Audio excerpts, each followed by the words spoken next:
Assalamualaikum warahmatullahi wabarakatuh. Berjumpa lagi dengan saya Meli Aprianti, calon guru penggerak angkatan 11 dari SMP Negeri 1 Pedamaran Timur, Kabupaten Ogan Komering Ilir, Sumatera Selatan. Kali ini saya tidak sendiri, saya ditemani oleh Ibu Dwiki Alindasari selaku guru IPA di SMP Negeri 1 Pedamaran Timur. Assalamualaikum Bu Dwi. Waalaikumsalam Meli. Bagaimana kabarnya Bu hari ini? Alhamdulillah baik. Ibu gimana kabarnya? Alhamdulillah baik juga. Alhamdulillah ya Bu.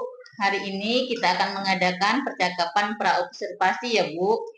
Nanti saya akan mengamati jalannya proses pembelajaran yang Ibu lakukan di dalam kelas ya Bu. Adapun tujuan yang dilakukan supervisi adalah untuk mengetahui dan juga mengevaluasi jalannya proses pembelajaran yang Ibu lakukan. Dan kenapa hari ini kita melakukan percakapan praobservasi sebagai persiapan awal sebelum nanti Ibu melakukan kegiatan pembelajaran dan lebih siap, lebih percaya diri sehingga proses pembelajaran yang Ibu lakukan yang terbaik buat murid. Begitu ya Bu? Iya, Bu. Ada beberapa pertanyaan yang akan saya sampaikan Bu. Yang pertama berkaitan dengan tujuan. Kira-kira apa tujuan pembelajaran yang ingin Ibu capai? Jadi untuk tujuan pembelajaran itu ada dua yang akan saya capai.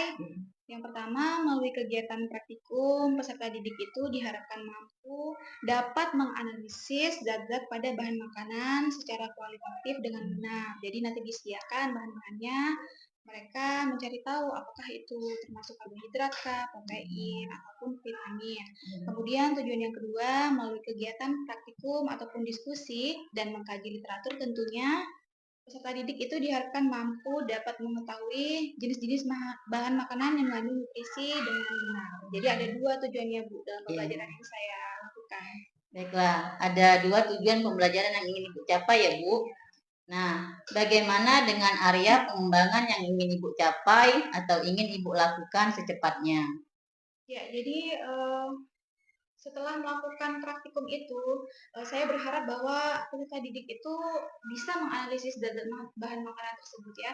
Jadi bukan tahu ini cuma karbohidrat, ini protein ya. Jadi mereka tahu apa saja manfaatnya, kemudian apa saja kegunaannya untuk sehari-hari. Nah, kemudian yang kedua itu bisa memisahkan ini jenis termasuk ke sini, ini klasifikasinya. Jadi seperti itu Bu.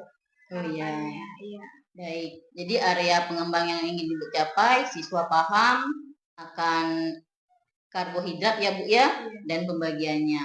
Nah, dan saya ingin mendengar Bu, bagaimana rencana pembelajaran yang ingin Ibu terapkan di dalam kelas, mungkin dari strategi pembelajarannya, model pembelajarannya, maupun metode pembelajarannya. Iya, jadi kalau untuk model pembelajaran yang saya gunakan itu discovery learning ya. Jadi discovery learning itu ada 5 tahapan ataupun 5 sintak. Yang pertama, peserta didik itu diberi stimulus ya, stimulus.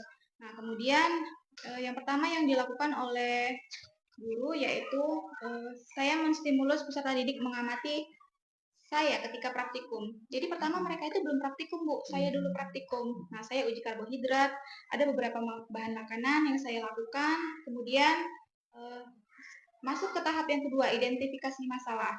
Setelah saya praktik, mereka mencari tahu masalah apa. Misalnya, kenapa ya kok ketika karbohidrat diberi tetesan iodium ataupun menggunakan obat tetes, itu kenapa berubah berwarna gelap. Jadi mereka mencari-cari masalah apa yang terjadi. Itu sudah masuk ke tahap kedua. Kemudian tahap yang ketiga yaitu pengumpulan data. Nah, pengumpulan data ini baru peserta didik itu mencoba melakukan praktik ya, yang sudah saya lakukan di awal tadi atau demonstrasi tadi. Nah, semuanya itu melakukan praktikum semua anak. Nah, setelah melakukan praktikum di kelompok masing-masing masuk ke tahap sintak keempat. Nah, di tahap sintak keempat itu pembuktian. Nah, di pembuktian ini peserta didik mengkaji literatur ya, dari praktikum, dari bahan ajar maupun dari buku paket yang sudah disediakan oleh guru. Nah, di pembuktian ini juga mereka menyampaikan atau presentasi hasil dari praktek pada saat itu. Nah, kemudian yang terakhir seperti biasa pada pembelajaran umumnya yaitu kesimpulan dan seperti itu Bu.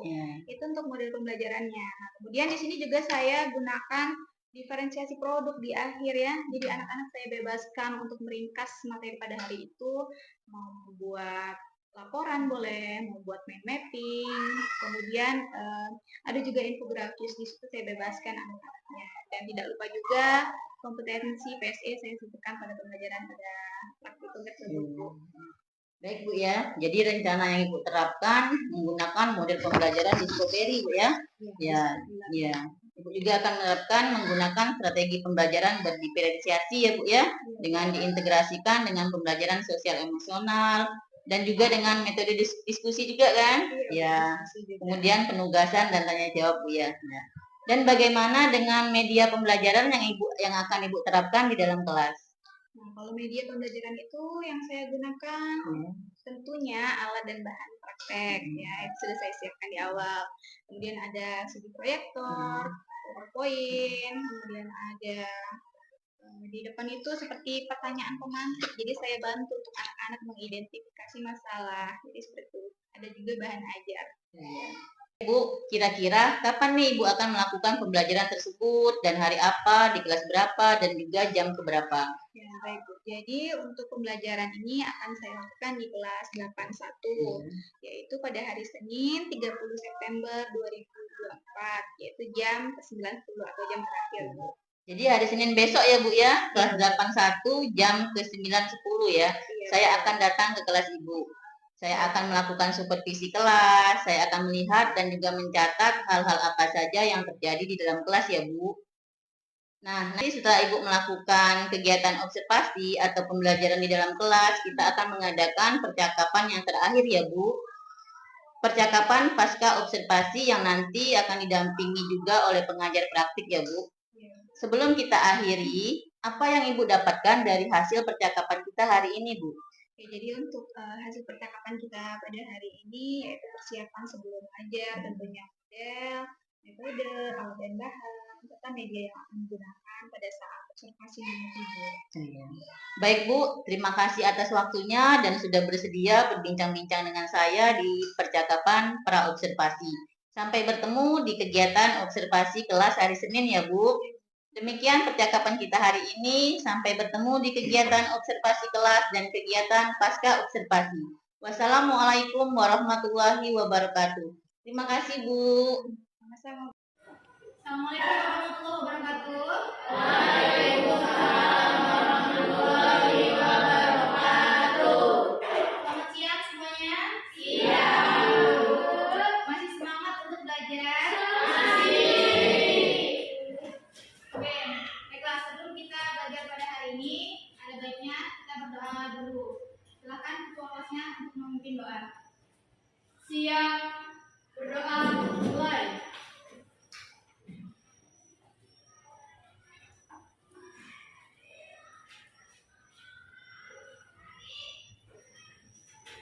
Berdoa selesai. Hari ini siapa ya nggak masuk? Sana. Ya, ada siapa aja? Auti. Lagi ada. Auti Ya, ada di. Ya, keterangannya Pak. Apa atau Adin? Terus siapa lagi? Rorazi. Ada lagi nggak? Rara.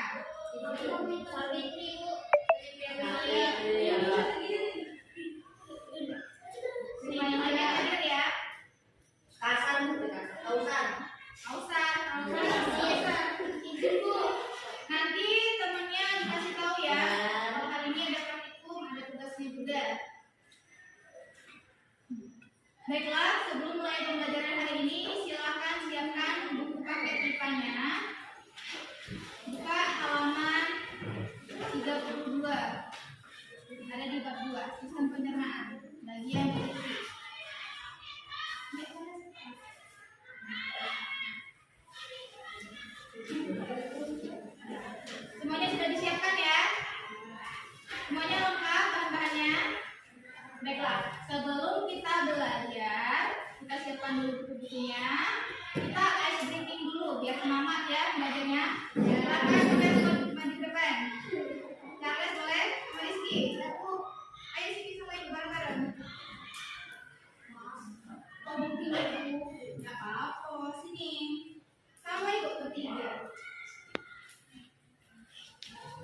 manfaatnya.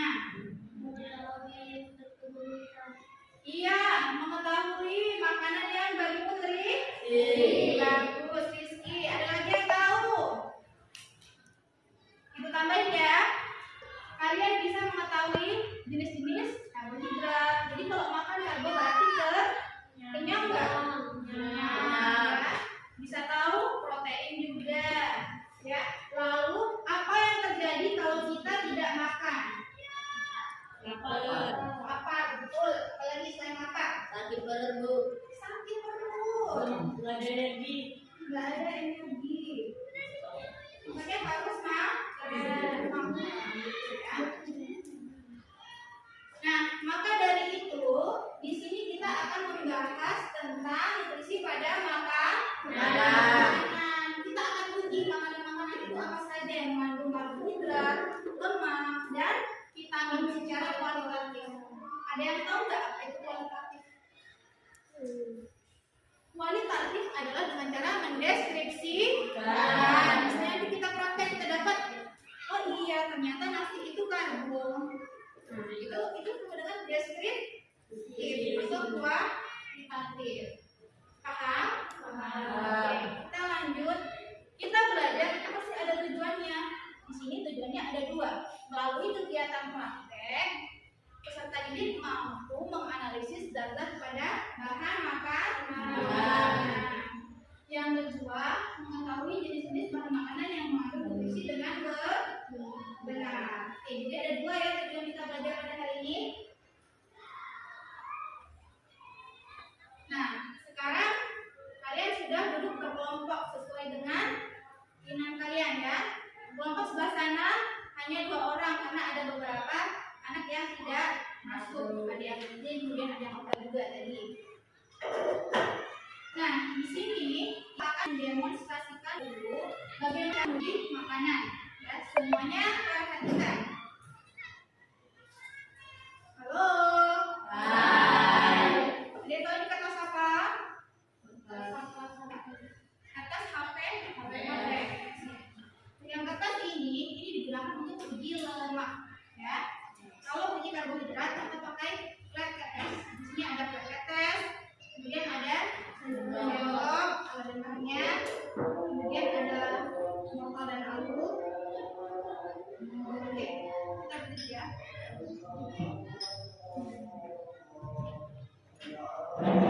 Halo. Hai. Baik, lanjutkan ya. Untuk alat dan bahan itu ada namanya flat test. Kemudian ada sendok, ada kertas HPS beserta bahan-bahan yang akan diujikan. Kemudian ada wortel dan alu. Ini apa?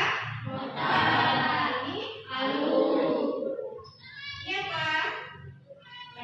Baru kasih tahu. Flat test.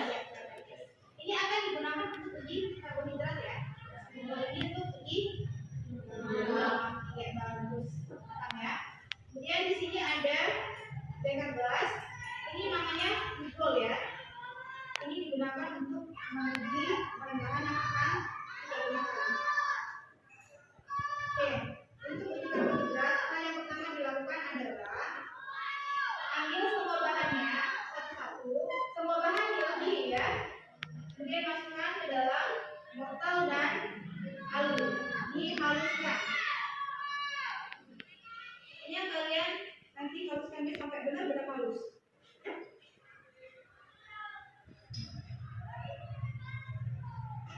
Boleh duduk seperti ini ya. Kemudian masukkan nasi ke dalam flat test. Kemudian ini apa? Bol. Biar tadi sudah bisa karena semuanya mengandung iodin. Masukkan 2 sampai 3 tetes. Bisa menggunakan ini? Bisa. Teman, jar. Dimasukkan. Lepaskan.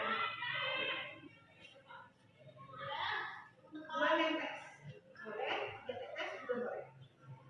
Kemudian diamati. Jika terjadi perubahan menjadi warna gelap, itu artinya iya betul mengandung karbohidrat.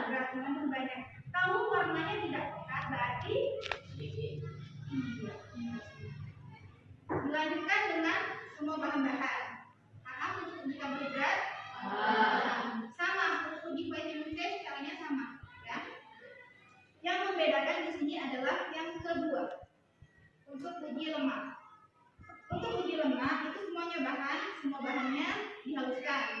Setelah dihaluskan, ditaruh di kertas ya. Kemudian kita lihat bagian bawahnya. Kalau dia tembus berarti mengandung lemak, dia ada minyak-minyaknya ya. Kalau tidak berarti tidak ada. Paham? Ditanyakan. Oke, kalau tidak ada yang bertanya. Kira-kira dari demonstrasi yang sudah Ibu lakukan tadi, apa pertanyaannya ya terkait yang sudah Ibu lakukan? Ayo. Sebagai contoh, apa sih kandungan yang ada di dalam pugau sehingga bisa mengubah warna jadi hitam? Kemudian yang kedua apa?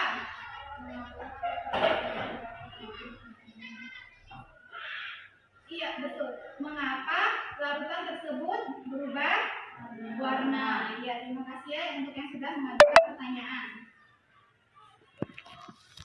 Nah, sekarang silakan perwakilan dari kelompok untuk mengambil alat dan bahan yang sudah disediakan.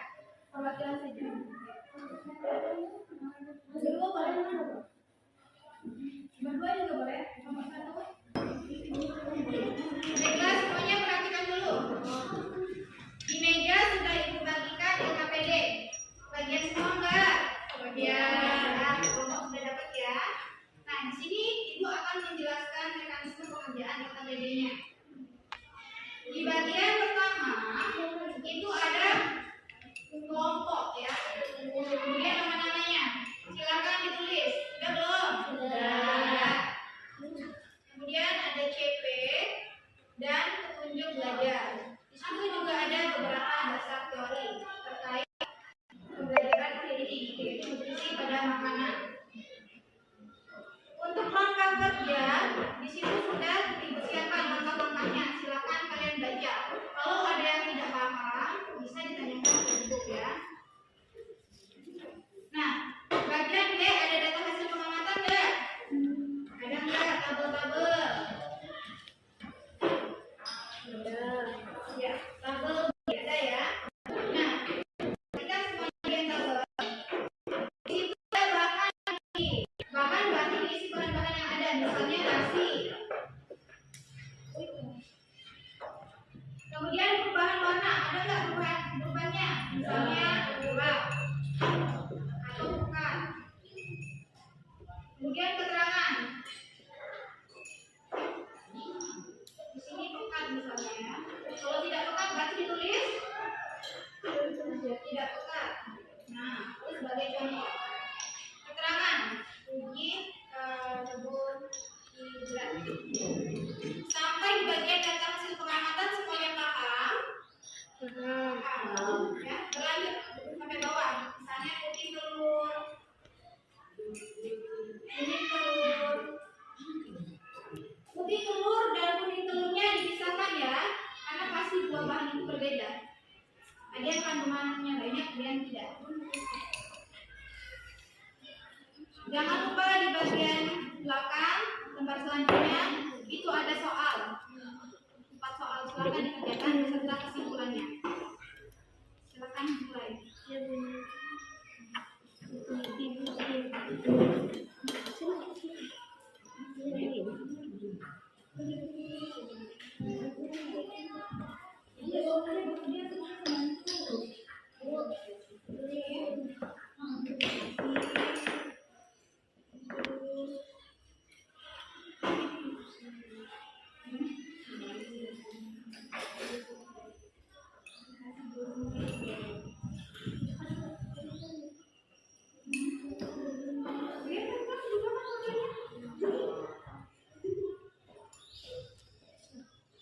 Berarti kalau dibuang warna menjadi nah, dia mengandung bagian kita uji pada bagian yang kedua.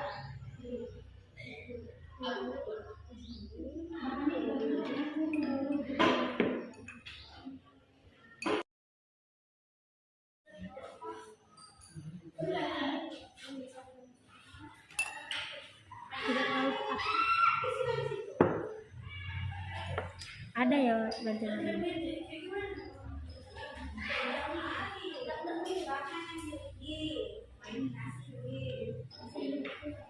Itu Bu, ini tuh apa?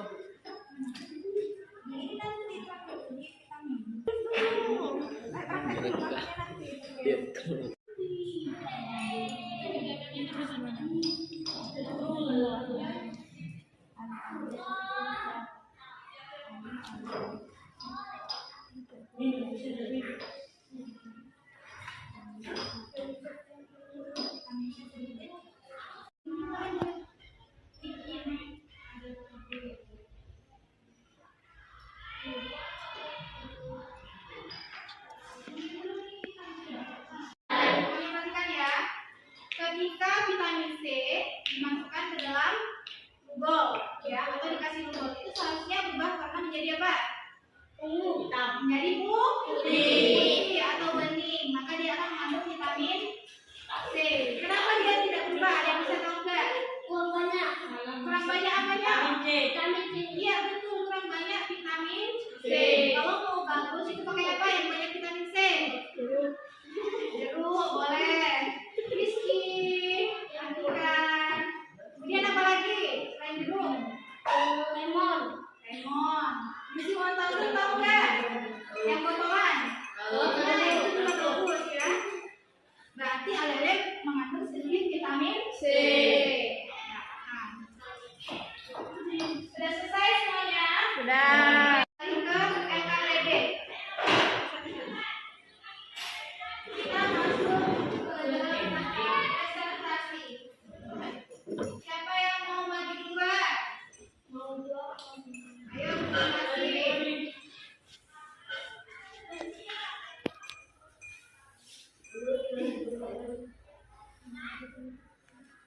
Nih, nomor 1 dan nomor 2. Siapa yang berani maju duluan? Ajeng boleh belum Ajeng? Ayo sini depan sini. Ayo nanti ibu bantu. Semua kelompok maju. Ya, silakan semuanya perhatikan.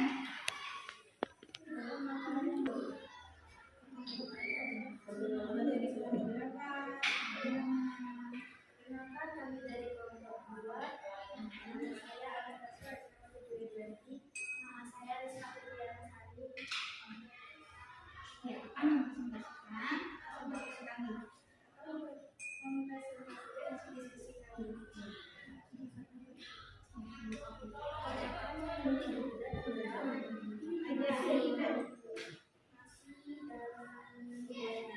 Nasi dan gorengan. Ayo kelompok 1 dan kelompok 3 sama nggak jawabannya?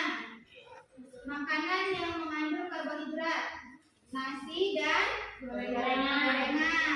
Sama? Ada yang beda nggak? Sama. Ada pertanyaan nggak?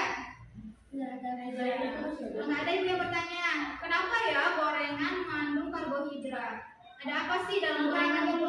Ada kedelai. Ada kedelai, ada yang jawab ada kedelai, ada yang jawab ada minyak. Kemudian ada apa lagi? Tempe gorengannya ada minyaknya nggak? Ada. Itu buat dari apa? Iya, dari tepung dan gandum. Jadi yang betul adalah karena ada tepung. Tepung mengandung karbohidrat. Kalau kedelai itu mengandung protein. Iya, silakan tepuk tangan pada kelompok aja.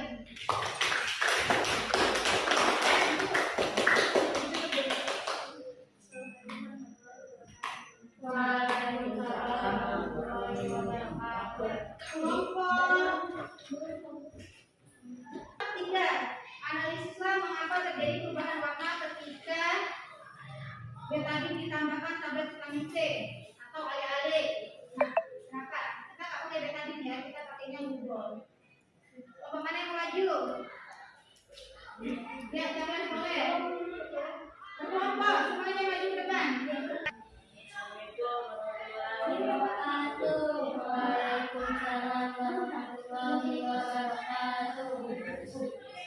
Perkenalkan nama saya Nova Azam. Perkenalkan nama saya Nana Saktajaya. Perkenalkan nama saya Nanda Maneta. Perkenalkan nama saya Pandi. Saya dari kelompok 3.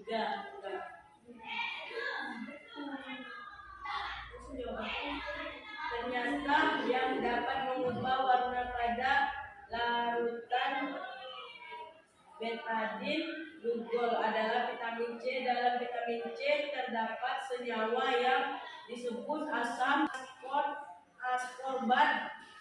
Sama nggak jawabannya? Ya. Vitamin C asam nggak?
Nah, katanya tubuh membutuhkan berbagai zat untuk berfungsi. Bagaimana emangnya? Ada yang boleh sama beda? Ya, bisa aja nggak? Mengapa kita harus makan berbagai jenis mengurangi peradangan dalam tubuh, mendukung pertumbuhan perkembangan yang optimal, meningkatkan imunitas, dan mencegah defisiensi zat gizi. Kemudian ada yang mencegah defisiensi zat gizi, kemudian mengurangi peradangan dalam tubuh. Silakan pertama untuk